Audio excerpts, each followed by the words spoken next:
Տեսեք, ստացվում է, որ մեր հասարակության մի շատ քիչ տոկոսը, որը ֆինանսական հնարավորություն ունի մեկնել արտերկիր եւ սովորել, այսինքն այստեղ իրենք արդեն տարբերվում են իրենց այն հասակակիցներից, որոնք գուցե եւ ավելի ընդունակ են, ավելի խելացի, բայց ծնողները գումար չունեն, մենք ուղարկում ենք, այսինքն իրենք իրենց միջոցներով գնում են արտերկրում սովորելու, մենք թույլ ենք տալի, որ գնան սովորելու, որովհետև նրանց հայրերը կամ քեռիները գումար ունեն, իսկ այն հայրերը եւ քեռիները, որոնք գումար չունեն, իրենց երեխաները գնում են մեկնում են զինվորական ծառայության,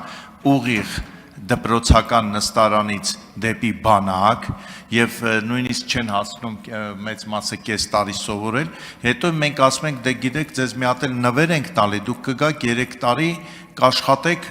բավական լավ տեղերում, որտեղ մնացած երեխեքը չեն կարող։ Հիմա հարց, մենք ինչի ենք իրենց սենց ուզում օգնածը լինենք, որն է պատճառը։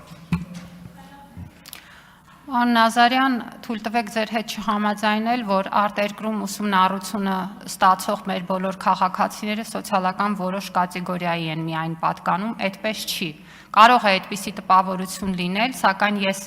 առնվազն այն ուրեմն տեղեկատվությամբ, որ տիրապետում եմ, կարող եմ վստահեցնել, որ շատ տարբեր ընտանիքներից են երեխաները մեկնում ուսումնառություն ստանալու եւ պետք է հիշեցնեմ, որ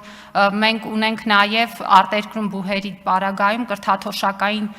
տարաբնույթ համակարգ եւ կան շատ մեր քաղաքացիներ, որոնք սովորում են արտերկրի բուհերում փաստացիորեն օգտվելով կրթաթոշակային այդ համակարգերից եւ չվճարելով այդ ուսումնառության համար այդ մեծ ծավալի գումարները։ Ինչ վերաբերում է մեր այն քաղաքացիներին, որոնք մնում են եւ իրենց ուսումնառությունը շարունակում են մեր երկրի բուհերում, պետք է հիշեցնեմ, որ արդեն մի քանի տարի է 2023 թվականից մեր մոտ գործում է նաեւ մեր տեղական բուհերում տարկետման համակարգը կոնկրետ այն մասնագիտություններով, որոնք գերակա են։ Ժամանակը ավարտվեց, եթե դուք արձագանքեք, ես կշարունակեմ։ Արձագանքում եմ եւ ասում եմ, որ այո, ես էլ եմ տեղյակ, որ մի քանի դեպքեր կան, որ երեխաները կարողանում են ինչ-որ հիմնադրամներից գումար գտնել եւ սովորել, բայց դա ընդհանուր պատկերը չի փոխում։ Ես ուրիշ բան եմ ասում։ Ես ասում եմ, մենք ինչի ենք անհավասար պայմաններ ստեղծում մեր զինված ուժերում։ Մի մասին թույլ ենք տալիս, որ գնան սովորեն, չգիտես ինչու, ինչ սկզբունքով ընտրված է 50 բուհերում, որտեղ այդ 50 բուհերը, եկեք այդ 50 բուհերում ընդգրկենք նաև Հայաստանի Հանրապետության բուհերը եւ բոլորին դնենք հավասար պայմանների մեջ։ Իմ ասածը անհավասար պայմաններն է, թե ոնց են այդ գումարը ճարում, ոնց չեն ճարում, դա արդեն երրորդական հարցն է։ Մենք ինչու ենք տարբերակում դնում։ Պողոսը, երբ որ գնում է բանակ, սովորում ընդունվում է, չգիտեմ,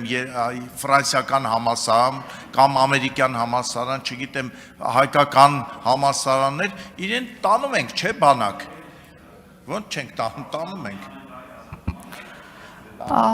Պարոն Նազարյան, ես փորձում էի հենց իմ պատասխանի վերջին հատվածում ասել այն մասին, որ եթե օրինակ մեր երիտասարդը ընդունվում է Երևանի պետական համալսարանի ֆիզիկայի ֆակուլտետ, ապա օգտվում է տարկետման նույն հնարավորությունից եւ սա ըստ էության նշանակում է, որ պետությունը ոչ թե տարբերակված քաղաքականություն է վարում, այլ պետությունը փորձում է ձևավորված գիտելիքներն ու հմտությունները նպատակային օգտագործելու հնարավորություններ ստեղծել։ Կամ պետություններ, որոնք ունեն հատուկ նպատակային ծրագրեր քաղաքացիներին ուղարկելու լավագույն բուհերում սովորելու։ Եվ կան պետություններ, որոնք զգալի գումարներ են դրա համար ներդնում։ Եվ այստեղ շատ տրամաբանական շղթա է գործում։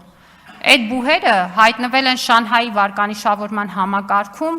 մեծ գործիքակազմով ու ցուցիչներով համապատասխան արդյունք ցույց տալով։ Այդտեղ կրթված յուրաքանչյուր մարդը վերադառնալով այստեղ նաև պոտենցիալ է ստեղծում կարողությունների զարգացման, ինստիտուցիոնալ զարգացման։ Ու մեր յուրաքանչյուրիս խնդիրն է ճիշտ օգտագործել այդ ռեսուրսը։ Գիտեք, մեր երկրում մենք շատ կամահրանքով ենք վերաբերում մարդու որակավորմանը։ Գերորակավորված մարդուն կարող ենք տանել շատ տեխնիկական պարզ գործառույթ իրականացնելու եւ հակառակը։ Ասում ենք պետք է ճիշտ վարվել։ Այդ ձևավորված գիտելիքն ու հմտությունները պետք է ճիշտ տեղերում ճիշտ օգտագործել։ Շնորհակալություն։ Զարուհի Բաթոյան։